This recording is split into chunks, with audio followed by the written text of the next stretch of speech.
ನನ್ನ ಹತ್ರ ದುಡ್ಡಿಲ್ಲ. ಪ್ರತಿಯೊಬ್ಬ ಸ್ಟೂಡೆಂಟ್ ಲೈಫ್ ಒಳಗ ಒಂದಲ್ಲ ಒಂದ್ ಸರ್ತಿ ಈ ಮಾತನ್ನ ಖಂಡಿತ ಹೇಳ್ತಾರ ಅಂತ ಅನಸ್ತದ. ಬಹುಶಃ ನೀವು ಇದನ್ನ ನಿನ್ನೆ ಹೇಳಿರಬಹುದು, ಇಲ್ಲ ಇವತ್ತ ಬೆಳಗ್ಗೆನೆ ಹೇಳಿರಬಹುದು. ಆ ಕೋರ್ಸ್ ಸೇರ್ಲಿಕ್ಕೆ ನನ್ನ ಹತ್ರ ದುಡ್ಡಿಲ್ಲ, ಫಾರಿನ್ಗೆ ಹೋಗಿ ಓದ್ಲಿಕ್ಕೆ ನನ್ನ ಹತ್ರ ದುಡ್ಡಿಲ್ಲ, ಲ್ಯಾಪ್ಟಾಪ್ ತಗೊಳ್ಳಿಕ್ಕೆ ನನ್ನ ಹತ್ರ ಹಣ ಇಲ್ಲ, ಬಿಸ್ನೆಸ್ ಸ್ಟಾರ್ಟ್ ಮಾಡ್ಲಿಕ್ಕೆ ನನ್ನ ಹತ್ರ ದುಡ್ಡಿಲ್ಲ, ನನ್ನ ಕನಸನ್ನ ನನಸು ಮಾಡ್ಕೊಳ್ಳಿಕ್ಕೆ ನನ್ನ ಹತ್ರ ದುಡ್ಡಿಲ್ಲ, ಇನ್ನೂ ಏನೇನೋ ಮಾಡ್ಲಿಕ್ಕೆ ನನ್ನ ಹತ್ರ ರೊಕ್ಕ ಇಲ್ಲ ಅಂತ ಹೇಳಿ ನೀವು ಹೇಳ್ತಿರ್ತೀರಿ. ನಾನ್ ನಿಮ್ಮನ್ನ ಒಂದ್ ಮಾತು ಕೇಳ್ತೀನಿ. ನನ್ನ ಹತ್ರ ದುಡ್ಡಿಲ್ಲ ಅನ್ನೋ ಕ್ವಶನ್ ಕೇಳೋಕ್ಕಿಂತ ಮುಂಚೆ ಯಾವಾಗ್ಲಾದ್ರೂ ನೀವು ಒಂದು ಸಣ್ಣ ಪ್ರಶ್ನೆ ಕೇಳ್ಕೊಂಡಿದ್ದೀರಾ? ನನಗ ದುಡ್ಡು ಯಾಕ ಬೇಕು ಅಂತ ಹೇಳಿ. ನನಗ ದುಡ್ಡು ಎಷ್ಟು ಬೇಕಂತಲ್ಲ, ಅದು ನನಗ ಯಾಕ ಬೇಕು ಅಂತ ಕೇಳ್ಕೊಳ್ರಿ. ಯಾಕಂದ್ರ ಆ ಪ್ರಶ್ನೆಗೆ ಸಿಗೋ ಉತ್ತರ ಇಡೀ ವಿಷಯವನ್ನ ಬದಲಾಯಿಸ್ಬಿಡ್ತದ. ಈಗ ನಾ ಒಬ್ಬ ಸ್ಟೂಡೆಂಟಿಗೆ ನಿನಗ ದುಡ್ಡು ಯಾಕ ಬೇಕು ಅಂತ ಕೇಳ್ತೀನಿ ಅನ್ಕೊಳ್ರಿ. ಅದಕ್ಕವ ಒಳ್ಳೆ ಕಾಲೇಜ್ನಾಗ ಓದ್ಲಿಕ್ಕೆ ಅಂತಾನ. ನಾವು ನನ್ನ ಮತ್ತ ಕೇಳ್ತೀನಿ ಯಾಕ ಅಂತ. ಅಲ್ಲೇ ಒಳ್ಳೆ ಎಜುಕೇಶನ್ ಸಿಗ್ತದ ಅಂತಾನ. ಅದರಿಂದ ಏನಾಗ್ತದ? ಒಳ್ಳೆ ಕೆಲಸ ಸಿಗ್ತದ. ಆಮೇಲೆ ಚೆನ್ನಾಗಿ ದುಡ್ಡು ಮಾಡ್ಕೋಬಹುದು. ಇಷ್ಟು ದುಡ್ಡು ಯಾಕೆ ಬೇಕು? ನನ್ನ ಫ್ಯಾಮಿಲಿ ನೆಮ್ಮದಿಯಾಗಿರ್ಲಿಕ್ಕೆ ಬೇಕು, ಒಳ್ಳೆ ಲೈಫ್ ಅನ್ನ ಲೀಡ್ ಮಾಡ್ಲಿಕ್ಕೆ ಬೇಕು ಅಂತಾನ. ಈಗ ಒಂದ್ ಸ್ವಲ್ಪ ನಿಂತು ಯೋಚನೆ ಮಾಡ್ರಿ. ಒಂದು ವಿಷಯವನ್ನ ಗಮನಿಸ್ರಿ. ನಿಮಗೆ ನಿಜವಾಗ್ಲೂ ಬೇಕಾದದ್ದು ದುಡ್ಡಲ್ಲ, ಒಂದು ಒಳ್ಳೆ ಲೈಫ್. ಯಾಕಂದ್ರೆ ಕ್ವಶನ್ ನಿನಗೆ ಯಾಕೆ ದುಡ್ಡು ಬೇಕು ಅಂತ ಕೇಳಿದಾಗ ಒಳ್ಳೆ ಕೋರ್ಸ್ ಇಂದ ಪ್ರಾರಂಭ ಆಗಿ ಒಳ್ಳೆ ಲೈಫಿಗೆ ಬಂದು ನಿಲ್ತು. ಆದ್ರೆ ಒಳ್ಳೆ ಲೈಫ್ ತಲುಪಲಿಕ್ಕೆ ನಿಮ್ಮ ಮೈಂಡಿಗೆ ಗೊತ್ತಿರೋ ಒಂದೇ ಒಂದು ದಾರಿ ಅಂದ್ರ ದುಡ್ಡು. ನಿಮ್ಮ ಗುರಿ ಯಾವತ್ತೂ ದುಡ್ಡು ಆಗಿರ್ಲಿಲ್ಲ, ನಿಮ್ಮ ಗುರಿ ಒಳ್ಳೆ ಬದುಕಾಗಿತ್ತು. ನೀವು ನೆನಪಲ್ಲಿ ಇಟ್ಕೊಳ್ಬೇಕಾದ ವಿಷಯನ ಇದು. ಇನ್ಮೇಲೆ ನೀವು ನನ್ನ ಹತ್ರ ದುಡ್ಡಿಲ್ಲ ಅಂದಾಗ್ಲೆಲ್ಲ ನನಗ ನಿಜವಾಗ್ಲೂ ಏನ್ ಬೇಕಾಗಿದೆ ಅಂತ ನಿಮ್ಗ ನೀವ ಕೇಳ್ಕೊಳ್ರಿ. ಅವಾಗ ಸಿಗೋ ಉತ್ತರ ನಿಮ್ಗ ಆಶ್ಚರ್ಯ ತರಬಹುದು. ಇನ್ನೊಂದು ಎಕ್ಸಾಂಪಲ್ ತಗೊಳ್ಳೋಣ. ನೀವು ನನ್ನ ಹತ್ರ ಬಂದು ಒಂದೇನೋ ಕಲಿತೀನಿ, ವಿಡಿಯೋ ಎಡಿಟಿಂಗ್ ಅಥವಾ ಫಿಲ್ಮ್ ಮೇಕಿಂಗ್, ಅದಕ್ಕೆ ನಂಗೆ ದುಡ್ಡು ಬೇಕು ಅಂತ ಕೇಳ್ತೀರಿ ಅನ್ಕೊಳ್ರಿ. ಅವಾಗ ನಾನ್ ನಿಮಗ್ ಕೇಳ್ತೀನಿ, ನಿಮ್ಮ ಹತ್ರ ಮೊಬೈಲ್ ಅದನ? ಹೆಚ್ಚಿನವರು ಮೊಬೈಲ್ ಅದ ಅಂತಾರ. ಆಗ ನಾ ನೆಕ್ಸ್ಟ್ ಕ್ವಶನ್ ಕೇಳ್ತೀನಿ, ಇಂಟರ್ನೆಟ್ ಅದನ? ಅದಕ್ಕೂ ಹೌದು ಅಂತಾರ ಅಂತ ಇಟ್ಕೊಳ್ರಿ. ಆಮೇಲೆ ನಾನ್ ಕೇಳೋ ಕ್ವಶನ್, ಮತ್ತ ನಿಮ್ಮನ್ನ ತಡೆದಿದ್ದು ಯಾವುದು ಅಂತ. ಈಗ ನೋಡ್ರಿ, ಅವ್ರ ಉತ್ತರ ಏನಾದ್ರೂ ಆಗಿರ್ಬಹುದು. ಎಲ್ಲಿಂದ ಶುರು ಮಾಡ್ಬೇಕು ಅಂತ ಗೊತ್ತಾಗ್ಲಿಲ್ಲ, ನಾಳೆ ಮಾಡೋಣ ಅಂತ ಮುಂದೂಡ್ತಾ ಹೋದೆ, ಒಳ್ಳೆ ಟೈಮ್ ಬರ್ಲಿ ಅಂತ ಕಾಯ್ತಾ ಇದ್ದೆ, ನಾನ್ಯಾವತ್ತೂ ಅದನ್ನ ಸೀರಿಯಸ್ ಆಗಿ ತಗೊಂಡೇ ಇರ್ಲಿಲ್ಲ, ಅಥವಾ ಇನ್ಯಾವುದೋ ನೆಪಗಳು. ಈಗೇನಾತು? ಒಂದು ಕ್ವಶನ್ ಕೇಳಿದ್ಮೇಲೆ ದುಡ್ಡು ಅನ್ನೋ ಮ್ಯಾಟರ್ನ ಮಾಯ ಆಗಿ ಅಸ್ಲಿ ಪ್ರಾಬ್ಲಮ್ ಏನು ಅನ್ನೋದು ಕಣ್ ಮುಂದೆ ಬಂದ್ ನಿಲ್ತು. ಒಂದು ಡಿಸ್ಕ್ಲೇಮರ್, ಇಲ್ಲಿ ನನ್ನನ್ನ ತಪ್ಪಾಗಿ ತಿಳ್ಕೊಬೇಡ್ರಿ. ದುಡ್ಡು ಬೇಡ, ದುಡ್ಡು ಮುಖ್ಯ ಅಲ್ಲ ಅಂತ ನಾನು ಹೇಳ್ತಾ ಇಲ್ಲ. ಅದನ್ನ ಯಾರು ಬೇಡ ಅನ್ಲಿಕ್ಕೆನ ಆಗುದಿಲ್ಲ. ಆದ್ರೆ ತುಂಬಾ ಸಲ ದುಡ್ಡು ಅನ್ನೋದು ನಮ್ಮ ಮೊದಲ ಪ್ರಾಬ್ಲಮ್ ಆಗಿರುವುದಿಲ್ಲ. ಅದು ನಾವು ಕೊಡೋ ಮೊದಲೇ ನೆಪ ಅಷ್ಟ.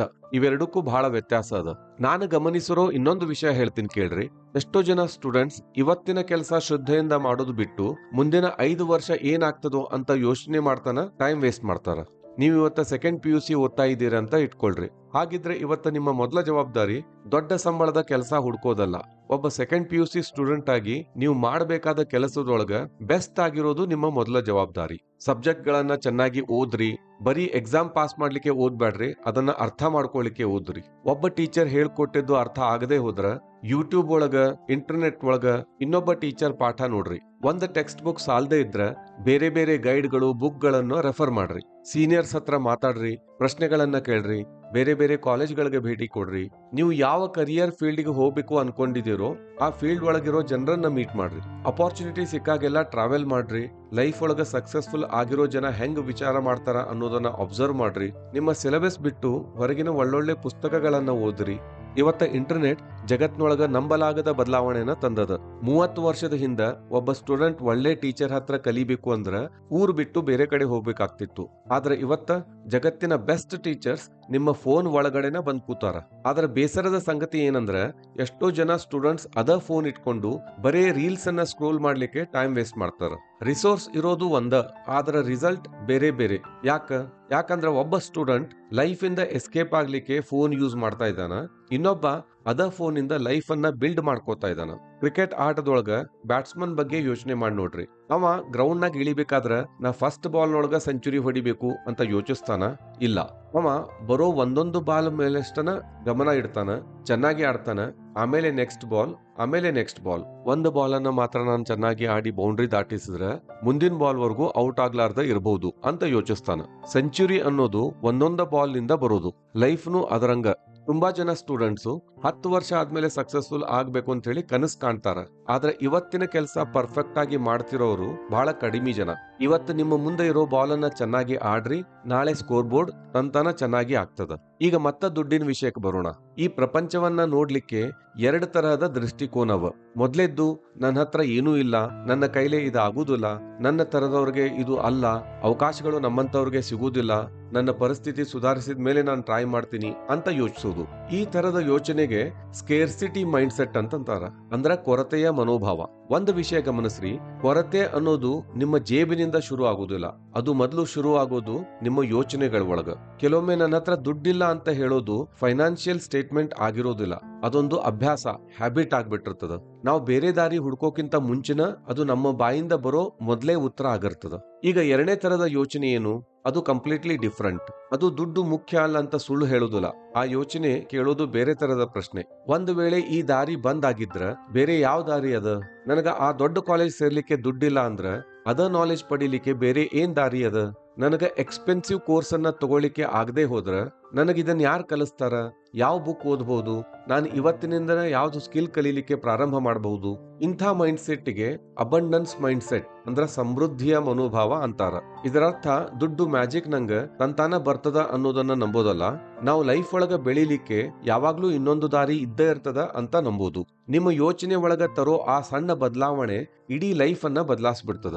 ಈಗ ನಾನ್ ನಿಮ್ಗ ಇನ್ನೊಂದು ಪ್ರಶ್ನೆ ಕೇಳ್ತೀನಿ. ದುಡ್ಡು ಅಂದ್ರ ಏನು? ಬಹಳಷ್ಟು ಜನ ದುಡ್ಡನ್ನ ಸಕ್ಸಸ್ ಅನ್ಕೋತಾರ, ಇನ್ನು ಕೆಲವರು ದುಡ್ಡು ಸಂತೋಷ, ದುಡ್ಡು ಪವರ್ ಅನ್ಕೋತಾರ. ಆದ್ರೆ ನನ್ನ ಪ್ರಕಾರ ಇದ್ಯಾವುದೂ ಅಲ್ಲ. ದುಡ್ಡು ಬರೇ ಒಂದು ಸಾಧನ, ಒಂದು ಟೂಲ್ ಅಷ್ಟ. ಅದಕ್ಕಿಂತ ಹೆಚ್ಚು ಅಲ್ಲ, ಕಮ್ಮಿನೂ ಅಲ್ಲ. ಹೆಂಗ ಪೆನ್ನು ಒಂದು ಸಾಧನ, ಕಂಪ್ಯೂಟರ್ ಒಂದು ಸಾಧನ, ಮೊಬೈಲ್ ಒಂದು ಸಾಧನ, ಹಂಗ ದುಡ್ಡು ಕೂಡ ಒಂದು ಸಾಧನ. ಅದು ನೀವು ಎಲ್ಲೋ ಒಂದ್ ಕಡೆ ತಲುಪ್ಲಿಕ್ಕೆ ಹೆಲ್ಪ್ ಮಾಡ್ತದ ಅಷ್ಟ, ಆದ್ರ ಅದ ನೀವು ತಲುಪಬೇಕಾದ ಜಾಗ ಅಲ್ಲ. ಯಾವತ್ತು ವೆಹಿಕಲ್ ಅಂದ್ರ ವಾಹನವನ್ನ ನೀವು ತಲುಪಬೇಕಾದ ಜಾಗ ಅಂತ ತಪ್ಪು ತಿಳ್ಕೊಬೇಡ್ರಿ. ನಿಮ್ಮ ಕನಸುಗಳು ನಿಮ್ಮ ಬ್ಯಾಂಕ್ ಬ್ಯಾಲೆನ್ಸ್ ಗಿಂತ ದೊಡ್ಡದಾಗಿರ್ಬೇಕು. ಜನ ಯಾವಾಗ್ಲೂ ನಾ ಇನ್ನೂ ಜಾಸ್ತಿ ದುಡ್ಡು ಹೆಂಗ ಗಳಿಸ್ಲಿ ಅಂತ ಕೇಳ್ತಾರ. ಆದ್ರ ಅದಕ್ಕಿಂತ ಒಳ್ಳೆ ಪ್ರಶ್ನೆ ಅಂದ್ರ ನಾನು ಯಾವ ತರಹದ ವ್ಯಾಲ್ಯೂ ಕ್ರಿಯೇಟ್ ಮಾಡಬಹುದು ಅಂತ ಕೇಳ್ಕೊಳ್ಳೋದು. ಯಾಕಂದ್ರೆ ನೀವು ವ್ಯಾಲ್ಯೂ ಕ್ರಿಯೇಟ್ ಮಾಡಿದ್ರ ದುಡ್ಡು ತಂತಾನ ನಿಮ್ ಹಿಂದೆ ಬರ್ತದ. ಒಬ್ಬ ಒಳ್ಳೆ ಟೀಚರ್, ಇಂಜಿನಿಯರ್, ಡಾಕ್ಟರ್, ಡಿಸೈನರ್ ಅಥವಾ ಒಳ್ಳೆ ಪ್ಲಂಬರ್ ಕೂಡ ಎಲ್ಲರೂ ಸಮಾಜಕ್ಕೆ ತಮ್ಮದಾದ ಒಂದು ವ್ಯಾಲ್ಯೂ ಕ್ರಿಯೇಟ್ ಮಾಡಿ ಕೊಡ್ತಾರ. ಸಮಾಜದೊಳಗ ಅವ್ರು ಯಾವ ಪ್ರಾಬ್ಲಮ್ ಸಾಲ್ವ್ ಮಾಡ್ತಾರೋ ಅದಕ್ಕೆ ತಕ್ಕಂಗ ಅವ್ರಿಗೆ ಪ್ರತಿಫಲ ಸಿಗ್ತದ. ದುಡ್ಡು ಅನ್ನೋದು ಜನ ನಿಮ್ಗ ಹೇಳೋ ಒಂದು ಥ್ಯಾಂಕ್ ಯು ಇದ್ದಂಗ ಅಷ್ಟ. ಅದಕ್ಕ ನಿಮ್ಮ ಮೊದಲೇ ಇನ್ವೆಸ್ಟ್ಮೆಂಟ್ ಸ್ಟಾಕ್ ಮಾರ್ಕೆಟ್ ಒಳಗಿರಬಾರ್ದು, ಅದು ನಿಮ್ಮ ಸ್ವಂತದ ಮೇಲೆ ಇರಬೇಕು. ಮಾತಾಡ್ಲಿಕ್ಕೆ ಕಲೀರಿ, ಯೋಚನೆ ಮಾಡೋದನ್ನ ಕಲೀರಿ, ಪ್ರಾಬ್ಲಮ್ ಸಾಲ್ವ್ ಮಾಡೋದನ್ನ, ಜನರ ಜೊತೆ ಸೇರಿ ಕೆಲಸ ಮಾಡೋದನ್ನ, ಮತ್ತೆ ಹೊಸ ಹೊಸ ಟೆಕ್ನಾಲಜಿಗಳನ್ನ ಇಂಥವನ್ನೆಲ್ಲ ಕಲೀರಿ. ದಿನಾಲೂ ಬುಕ್ ಓದ್ರಿ. ಇಂಥದಕ್ಕೆಲ್ಲ ನೀವು ನಿಮ್ ಮೇಲೆ ಮಾಡೋ ಇನ್ವೆಸ್ಟ್ಮೆಂಟ್ ಗಳ ವ್ಯಾಲ್ಯೂ ಎಂದಿಗೂ ಕಮ್ಮಿ ಆಗುದಿಲ್ಲ. ಇನ್ನ ಜನ ಕಂಪೌಂಡಿಂಗ್ ಬಗ್ಗೆ ಮಾತಾಡ್ತಾರ. ಹೆಚ್ಚಿನವರು ಕಂಪೌಂಡಿಂಗ್ ಅಂದ್ರ ಬರೀ ದುಡ್ಡಿನ ಇನ್ವೆಸ್ಟ್ಮೆಂಟ್ ಅಂತ ತಿಳ್ಕೊತಾರ. ಆದ್ರ ಲೈಫ್ ಕೂಡ ಕಂಪೌಂಡ್ ಆಗ್ತದ. ನಿಮ್ಮ ಮಾಹಿತಿಗಾಗಿ ಕಂಪೌಂಡಿಂಗ್ ಅಂದ್ರ ಎಕ್ಸ್ಪೋನೆನ್ಷಿಯಲ್ ಗ್ರೋತ್, ಅಂದ್ರ ಅತಿ ವೇಗವಾಗಿ ಬೆಳೆಯೋದು. ಡಬಲ್ ಆಗಿ, ಟ್ರಿಪಲ್ ಆಗಿ, 4 ಪಟ್ಟಾಗಿ ಬೆಳೆಯೋದಕ್ಕ ಕಂಪೌಂಡಿಂಗ್ ಅಂತಾರ. ಅದನ್ನ ನಿಮ್ಮ ಲೈಫ್ ಒಳಗ ಹೆಂಗ ಅಳವಡಿಸ್ಕೋಬಹುದು? ದಿನಕ್ಕ 10 ಪೇಜ್ ಓದಿದ್ರ 5 ವರ್ಷ ಆದ್ಮೇಲೆ ನಿಮ್ಮ ಯೋಚನಾ ಶೈಲಿನ ಬದಲಾಗ್ತದ. ತಿಂಗಳಕ್ಕೊಂದು ಸಣ್ಣ ಸ್ಕಿಲ್ ಕಲಿತ್ರ ಕೆಲವು ವರ್ಷ ಆದ್ಮೇಲೆ ಜನ ನಿಮ್ಮನ್ನ ಟ್ಯಾಲೆಂಟೆಡ್ ಅಂತ ಕರೀಲಿಕ್ಕೆ ಸ್ಟಾರ್ಟ್ ಮಾಡ್ತಾರ. ನೀವು ಇನ್ ರಿಟರ್ನ್ ಏನೂನು ನಿರೀಕ್ಷಿಸದನ್ನ ಜನರಿಗೆ ಹೆಲ್ಪ್ ಮಾಡ್ಲಿಕ್ಕೆ ಪ್ರಾರಂಭಿಸ್ರಿ. ಅದರಿಂದ ನಂಬಿಕೆ, ಗೌರವ, ಕಾನ್ಫಿಡೆನ್ಸ್ ಮತ್ತ ಶಿಸ್ತು ಎಲ್ಲಾನು ಕಂಪೌಂಡ್ ಆಗ್ತಾ ಹೋಗ್ತದ. ನೀವು ಪದೇ ಪದೇ ಮಾಡೋ ಪ್ರತಿಯೊಂದು ವಿಷಯಕ್ಕೂ ಬಡ್ಡಿ ಸಿಗ್ತದ. ಅಷ್ಟ ಅಲ್ಲ, ನೀವು ಕೊಡೋ ನೆಪಗಳಿಗೂ ಬಡ್ಡಿ ಸಿಗ್ತದ. ಸೊ ಬಡ್ಡಿ ಎದರಿಂದ ತಗೋಬೇಕು ಅನ್ನೋದನ್ನ ನೀವು ಯೋಚನೆ ಮಾಡ್ರಿ. ನೀವು ದಿನಾಲೂ ಕಲಿಯೋದನ್ನ ನಾಳೆಗೆ ಮುಂದೂಡ್ತಾ ಹೋದ್ರ ಆ ಮುಂದೂಡೋ ಗುಣನ ಕಂಪೌಂಡ್ ಆಗ್ತಾ ಹೋಗ್ಬಹುದು. ಇಲ್ಲ ನಾಳೆ ಮಾಡೋದನ್ನ ಇವತ್ತ ಮಾಡ್ತೀನಿ, ಈಗಿನಿಂದಲೇ ಮಾಡ್ತೀನಿ ಅಂತ ಹೇಳಿ ನೀವು ಪ್ರಾರಂಭಿಸಿದ್ರ ಆ ಸ್ವಭಾವನು ಕಂಪೌಂಡ್ ಆಗ್ತಾ ನಿಮ್ಮ ಲೈಫ್ ಅನ್ನ ಬದಲಿಸಬಹುದು. ಕೊನೆದಾಗ ಹೇಳ್ಬೇಕಂದ್ರ ನಿಮ್ಮ ಲೈಫ್ ಅನ್ನ ಬೇರೆದವರ ಲೈಫ್ ನ ಬೆಸ್ಟ್ ಮೊಮೆಂಟ್ಸ್ ಜೊತೆ ಯಾವಾಗ್ಲೂ ಕಂಪೇರ್ ಮಾಡ್ಬೇಡ್ರಿ. ಬೇರೆಯವ್ರ ಹತ್ರ ಒಳ್ಳೆ ಫೋನ್ ಇರಬಹುದು, ಒಳ್ಳೆ ಬಟ್ಟೆಗಳು ಇರಬಹುದು, ಯಾರೋ ದೊಡ್ಡ ಕಾಲೇಜ್ ನೊಳಗೋ ಓದ್ತಿರ್ಬಹುದು, ಇನ್ಯಾರೋ ಫಾರಿನ್ ಟ್ರಿಪ್ಗೆ ಹೋಗಿ ಬಂದಿರಬಹುದು. ಅವ್ರಿಗೆ ಒಳ್ಳೇದಾಗ್ಲಿ ಅಂತ ಹಾರೈಸ್ರಿ. ಆದ್ರ ಅವ್ರ ತರ ನಾನು ಇರಬೇಕು ಅಂತ ಹೇಳಿ ಆ ಮೂಮೆಂಟ್ ನೊಳಗ ಬಯಸ್ಬೇಡ್ರಿ. ಯಾಕಂದ್ರೆ ನಿಮ್ಮ ರೇಸ್ ಬೇರೆ, ನಿಮ್ಮ ಸ್ಟಾರ್ಟಿಂಗ್ ಪಾಯಿಂಟ್ ಬೇರೆ, ನಿಮ್ಮ ಜರ್ನಿನ ಬೇರೆ. ಬೇರೆಯವರ ಇವತ್ತಿನ ದಿನ ನೋಡಿ ನಿಮ್ಮ ನಾಳಿನ ಭವಿಷ್ಯವನ್ನ ಅಳಿಲಿಕ್ಕೆ ಹೋಗ್ಬೇಡ್ರಿ. ಅದಕ್ಕ ನೆಕ್ಸ್ಟ್ ಟೈಮ್ ನೀವು ನನ್ನ ಹತ್ರ ದುಡ್ಡಿಲ್ಲ ಅಂದಾಗ ಅಷ್ಟಕ್ಕ ನಿಲ್ಲಿಸ್ಬೇಡ್ರಿ. ನಿಮ್ಗ ನೀವ ಕೇಳ್ಕೊಳ್ರಿ, ನನಗ ನಿಜವಾಗ್ಲೂ ಬೇಕಾಗಿರೋದು ಏನು? ಅದು ದುಡ್ಡ ಅಥವಾ ಜ್ಞಾನವ?